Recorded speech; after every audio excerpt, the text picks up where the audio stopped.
मुसल्लह फौज ने भारत को जंग में जन्नाटेदार थप्पड़ रसीद किया। अमरीकी कांग्रेस की रिपोर्ट ने जंग में हमारी फतह पर मुहर जब्त कर दी। जंग में फील्ड मार्शल ने मेरी मुशावरत से फैसले किए। वजीर आजम शहबाज शरीफ का बाग में तकरीब से खिताब, कहा हमारी एयरफोर्स और बड़ी फौज ने 4 रोज में भारत की फौज को घुटने के बल गिराया। अमरीकी सदर 7 भारतीय तैयारे गिराने का बार बार जिक्र कर चुके हैं। जो ममालिक पहले वाजबी मिलते थे आज हमारे लिए गर्मजोशी का मुजाहरा करते हैं। मुआशी मैदान में दिन रात मेहनत कर रहे हैं। एक दिन आएगा जब हमारे कर्जों से जान छूट जाएगी। दानिशगाहों ने बंद रास्ते खोल दिए हैं।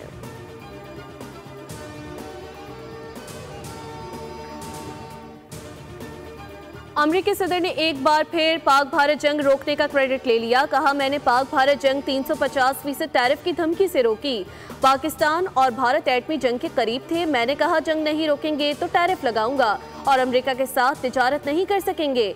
सऊदी अमेरिकन बिजनेस फोरम में खिताब करते हुए ट्रंप ने कहा पाकिस्तान के वजीर आजम शहबाज शरीफ ने कॉल करके शुक्रिया अदा किया और कहा आपको पता नहीं आपने लाखों लोगों की जानें बचा ली।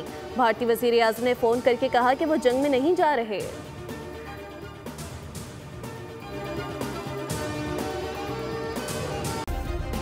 सब्सक्राइब करें और बेल दबाएं ताकि कोई खबर रह न जाए।